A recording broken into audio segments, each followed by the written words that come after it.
From the Lean Enterprise Institute in Boston, this is the WLEI Podcast, where we share stories of people making the world better through lean thinking and practice. For more information about LEI, including how we can help you apply lean thinking, please visit lean.org. Welcome to the WLEI Podcast with the Lean Enterprise Institute. In today's episode, we discuss the labor shortage problem in the hospitality industry and what lean thinking can do to address it. We challenge recent takes on assigning blame to lean for supply chain problems, and we discuss the emergence of a new sort of customer value with NFTs and an innovative application in the restaurant industry. Let's jump in.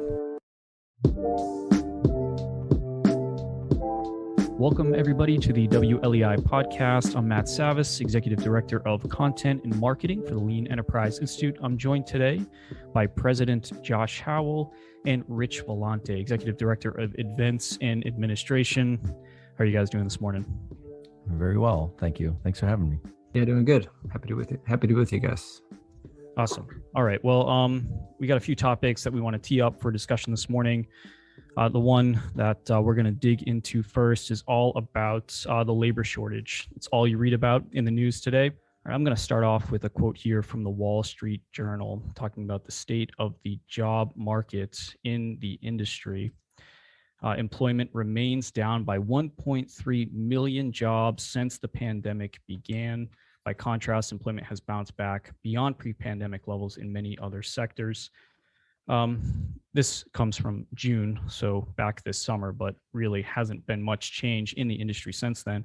And they quote a bunch of people who have left the industry and picked up new jobs. This is a quote from a gentleman named Zach Lieberick. He's a former line cook at a Denver food hall. He has since transitioned to the cannabis industry where he trims pot plants. He works 7 to 3 p.m. He's quoted as saying the new job offers similar pay but extra benefits such as paid time off. And he hopes to make a career in the new field. He says, it brought a needed zen into my life. The kitchen can be very frantic and very taxing. It was a good change of pace. Rich, you worked in the restaurant industry for what, 40 years? I mean, you've experienced... You're dating me. 40 years. Sorry about that. Good Lord. Not that much. 40 years. My God. 35 I was years. just popping out of the womb. I've been I was with Legal Seafoods for 25 of those 35 years. So what's your take on what's happening in this industry? What did the pandemic wake people up to, and why aren't people going back to these jobs? Yeah, I'm a bit of a product of that myself. That's right. You work for us now. I work at LEI. For me, I think the pandemic really exposed some of the things that have been going on in certain industries, and the restaurant being one of those industries, the restaurant industry. It's hard work. And what does that mean, hard work? It's, I think you mentioned it in that quote, is frantic was one of the words that was used. It's high stress. It's hot. It's a challenging position. But not just from the kitchen side, but also from the waitstaff side. There are very low margins. Everyone wants to come in at one specific time and be treated a certain way, and there's the customer expectation. And I think the challenge too of the restaurant business is that the pay scale is so different from waitstaff to the kitchen. It's dispersed differently Because of tipping. Because of tipping. And it is our culture, the tipping culture here in the U.S., that you mix that in with kind of a gig type of work environment where it's not anyone's career except for usually someone in the kitchen, yet they're being paid the least amount in the restaurant crew. It's interesting that you say that, because the Wall Street Journal also did an interview with a woman named Amanda Cohen. She owns a restaurant in New York City called Dirt Candy. And she's quoted as saying that she wanted to make working at Dirt Candy feel less like a gig and more like a career. And she attributes recent success in her restaurant to things like raising wages to $25 an hour, offering people health insurance, paid leave. She eliminated tipping for the exact reason that you mentioned. So it's certainly not a panacea solution to every restaurant's issues, but it certainly, she would seem to agree with you that, I can appreciate her efforts there. Mm-hmm. And, I think she's addressing some of the issues. And when you look at the European model, I had the opportunity to work in Europe, and it's a career. Yeah. So it's approached differently. So she's touching on some of the things that from the surface make sense. I think one of the other things that the restaurant industry needs to really think about is the model itself. And okay, wages are really important. Creating an environment that is much more important. But if you do all of those things and still introduce an individual that is being paid a little bit more, perhaps has a few more benefits, but yet works 7 days a week, is in a frantic environment because there's no real durable stability in the processes, in what's happening in everyday life in the restaurant world. You can pay as much as you like, but it's more of, can you endure this difficult environment? And how long can you do that for as you begin to become more mature and realize that there are other opportunities out there? I think the restaurant world has to rethink beyond just an increased pay wage. I couldn't agree more, Rich. I couldn't agree more. I mean, since we've known each other, you've talked a lot about, or I hear a lot from guys like you and others in the industry about the physical nature of the work. You happen to be a former linebacker. You're a physical, fit, strong guy. And yet it still comes to mind for you how physically challenging the work in this environment is. I often thought, back when I was working at Starbucks, that in fact, the way that the work was designed was discriminatory. There were people who simply could not work in a coffee shop. There are people who cannot work in a kitchen because the work is just so physically demanding. In fact, I had a barista in one of the stores that I managed that literally had a panic attack in the middle of a morning rush because of the demands, the intensity of that work environment. And we've learned enough to know that it just doesn't have to be that way, that there are ways to, as you put it, bring durable stability, make the work safer, make the work less physically demanding, make it less intense, less stressful. It is possible. But if those things aren't addressed, I agree with you. I don't think it's just a matter of pay.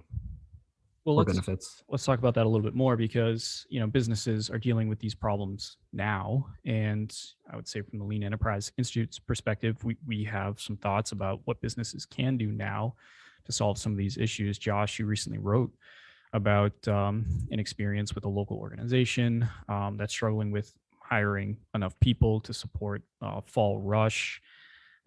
Your own experience at Starbucks in Lean, transforming that organization, how stores operate.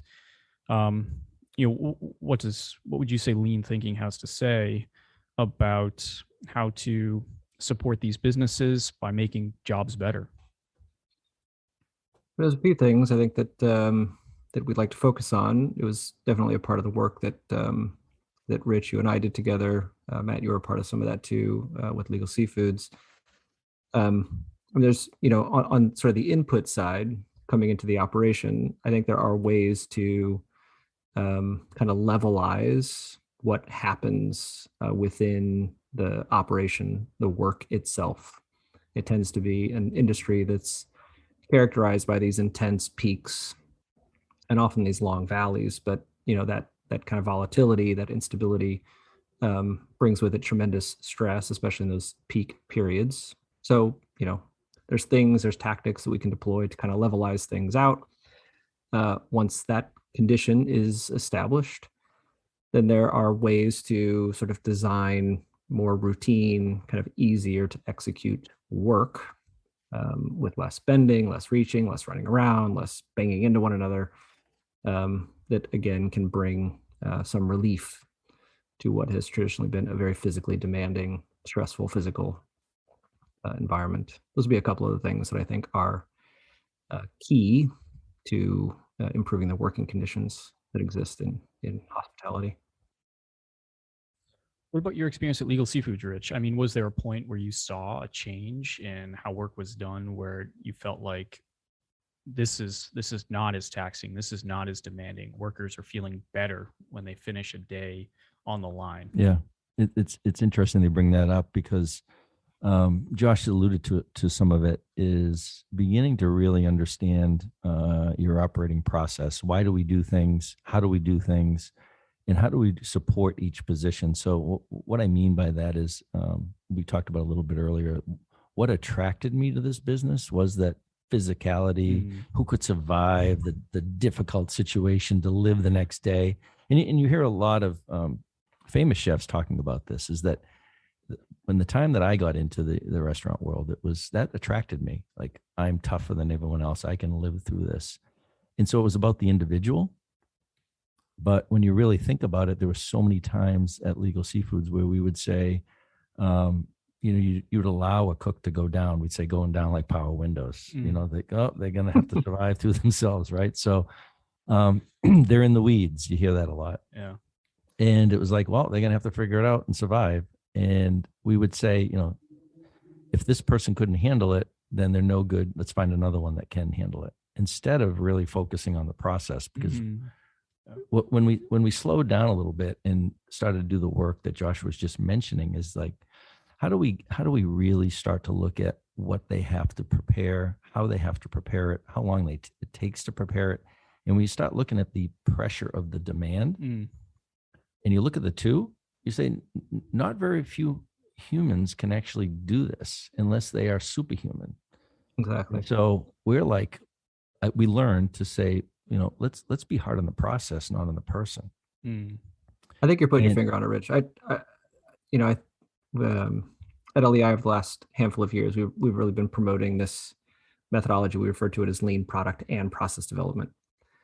In the experience that I've had in this industry, there is intense focus, rightly so, on like the product, right? The entree that you're going to put a recipe together for, the espresso drink that Starbucks is going to introduce, or whatnot. But almost virtually no effort and intention put into the process side of that, like the work required to prepare that entree, the work required to prepare that beverage. And until that changes, until it's product and process development that's running through R&D departments, or running through, you had a test kitchen at Legal Seafoods where you were developing menu items, until that process dimension is attached to the product development dimension, the stuff isn't going to change. But it's utterly missing from any of the work that happens in this industry. I think paying better attention to that and giving folks the know-how, the tools required to do good process development is an area with tremendous potential and needed. Desperately needed. And that's the key point. I mean, you can pay anyone what you want, and it's admirable. But if there's a gap between that leadership that Josh is just talking about and the actual work being done, you're still getting frantic environments and chaotic environments. And it's true, the restaurant world and anything in this section, this space, you have a lot of passionate people that love to focus on the recipes and have passion for those recipes. But they forget that there are processes around that recipe and how it's done and how it should be done and what's the most effective way to have it be done. And what you find in restaurants and in many places is this mentality of making it in a big batch. Like, I need to make sure that I am going to survive this shift. So I will make as much as I can to survive, and I'll live through this night so that I can show up again tomorrow.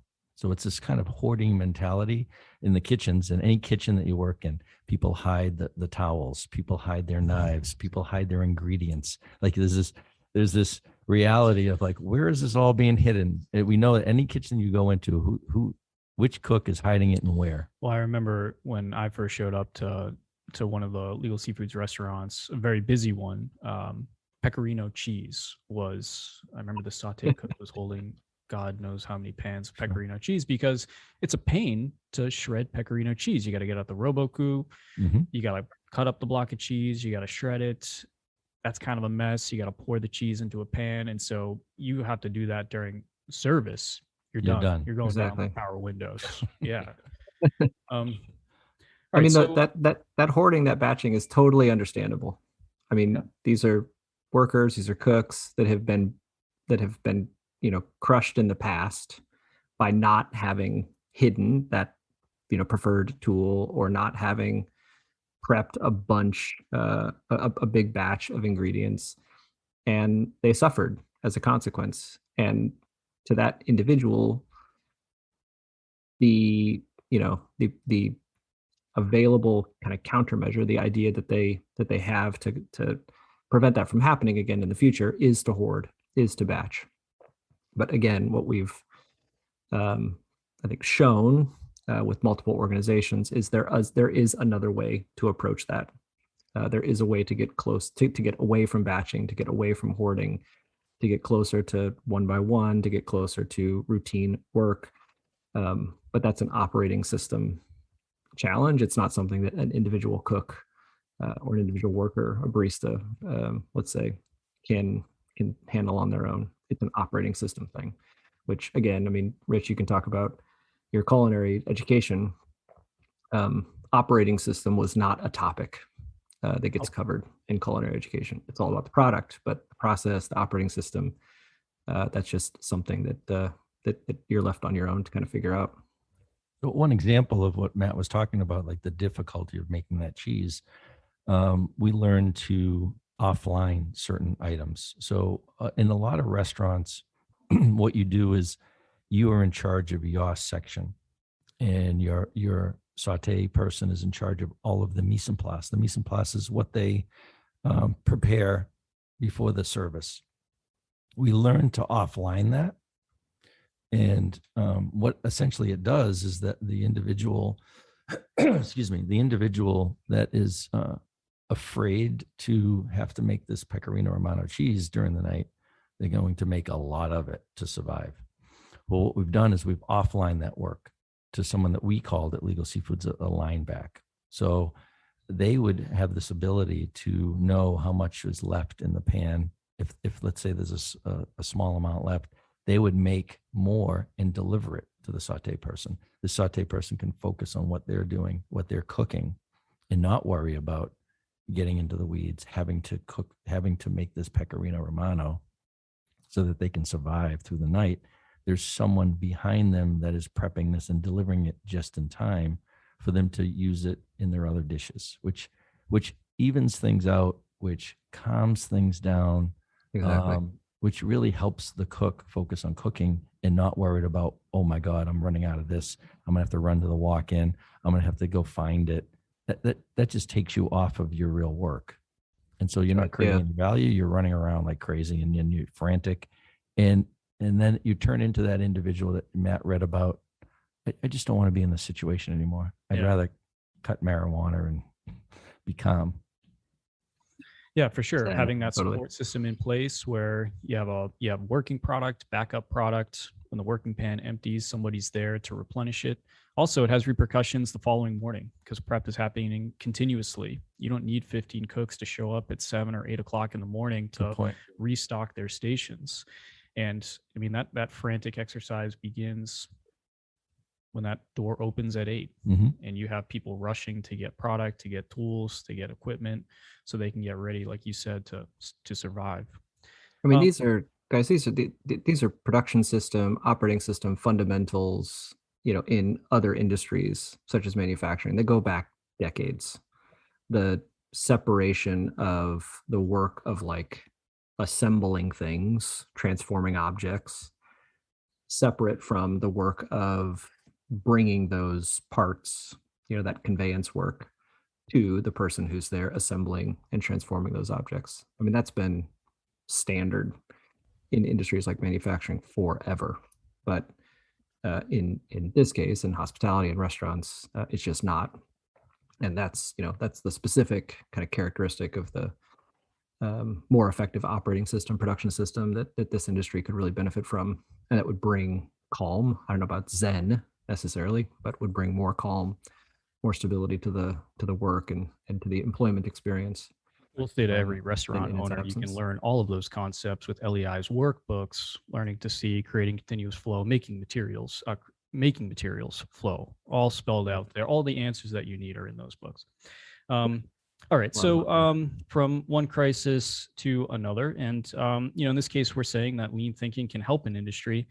In another case, we have the New York Times saying that lean thinking is destroying our supply chain. A few weeks ago on the Daily Podcast, a podcast that I listen to regularly, we had a reporter, Peter Goodman, and Sabrina Tabernisi talking about the state of the supply chain. And really, Peter Goodman goes on to assign blame to a lot of the issues we're facing to lean thinking. I'll just read a quote here.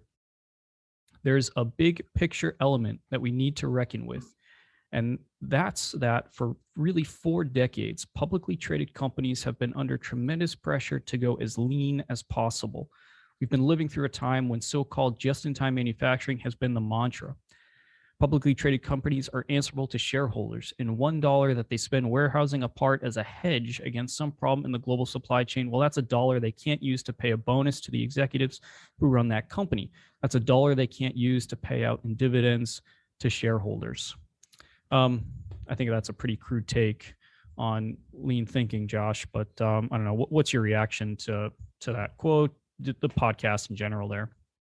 It's a totally crude take, but one that we've seen taken repeatedly in the press for years. I mean, this isn't a new thing. It's certainly been highlighted because of the massive supply chain disruption that we're all experiencing, the risks of inflation that are increasing by the day, by the hour.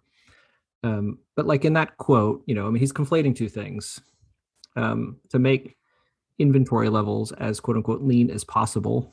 I mean, if you're using just the sort of the literal definition of that term lean, perhaps that's an appropriate phrase to use.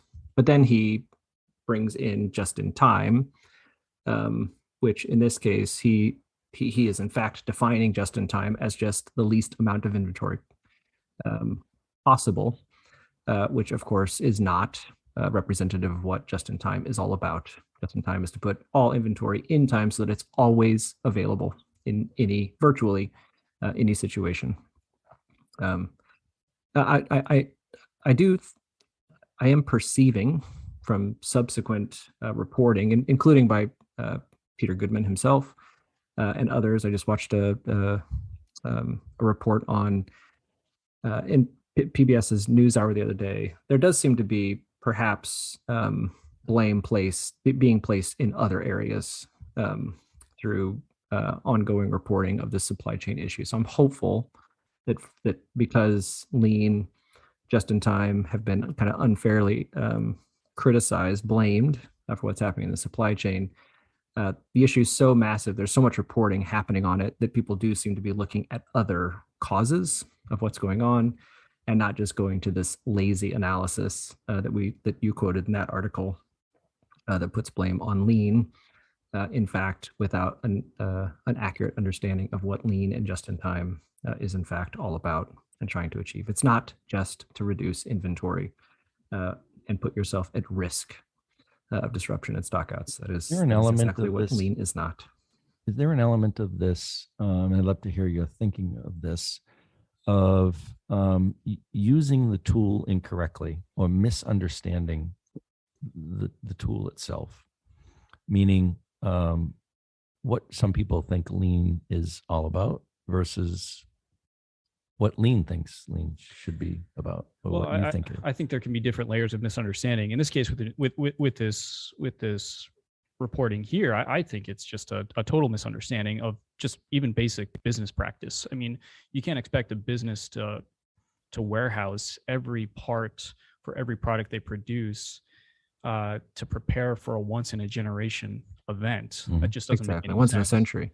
And when it comes to things like PPE, that yes, we need to have that available for a crisis like this. Well, you can't rely necessarily on, I would say, the private sector to do that.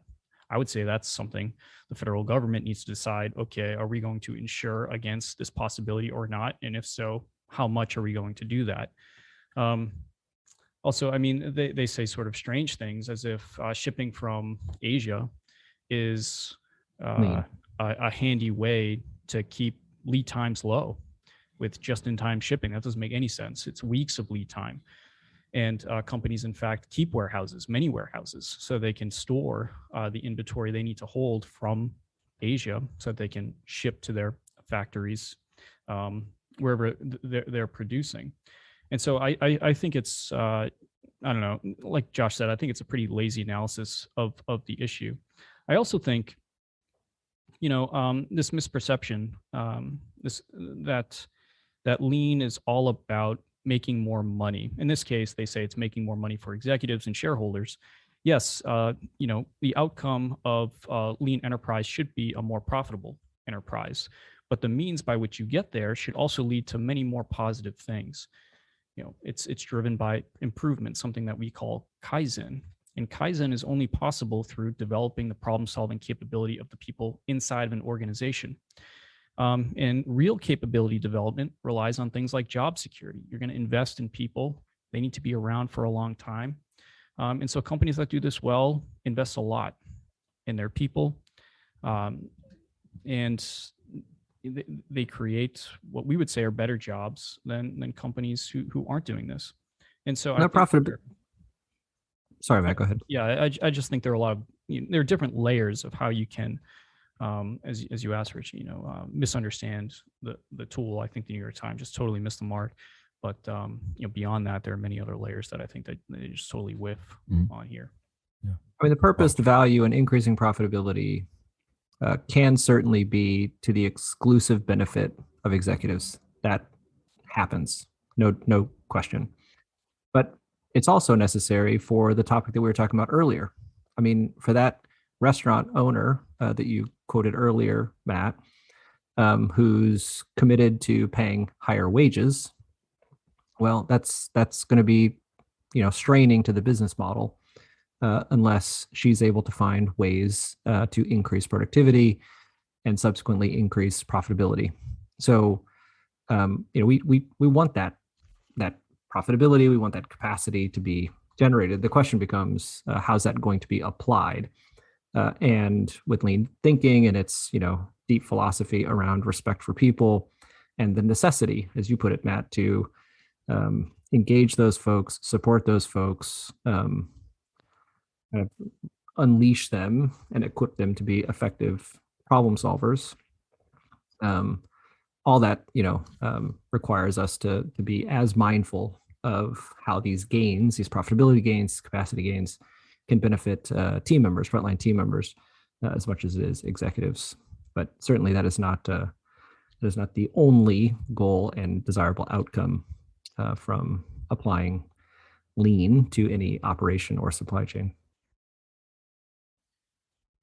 All right. Well, we got to end on a more fun topic rather than two crises here. So I want to transition into something that I find deeply exciting. This is NFTs, specifically a restaurant NFT concept. For those of you who don't know what an NFT is, don't worry. I don't know either. Pretty sure people who invented this stuff don't know what they are. Non-fungible tokens. I am going to read directly from Ethereum's website, the crypto that underlies non-fungible tokens.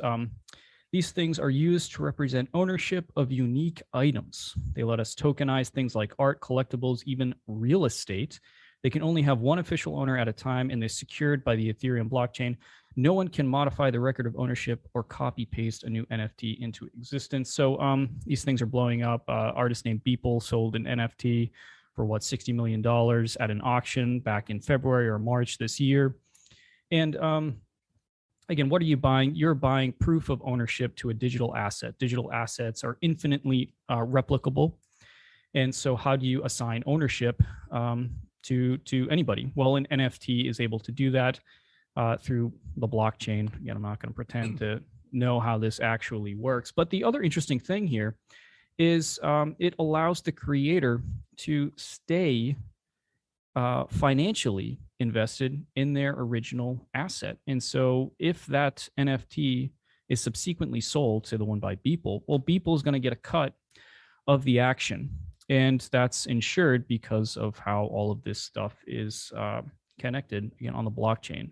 That's a pretty less than 101 level explanation of this stuff.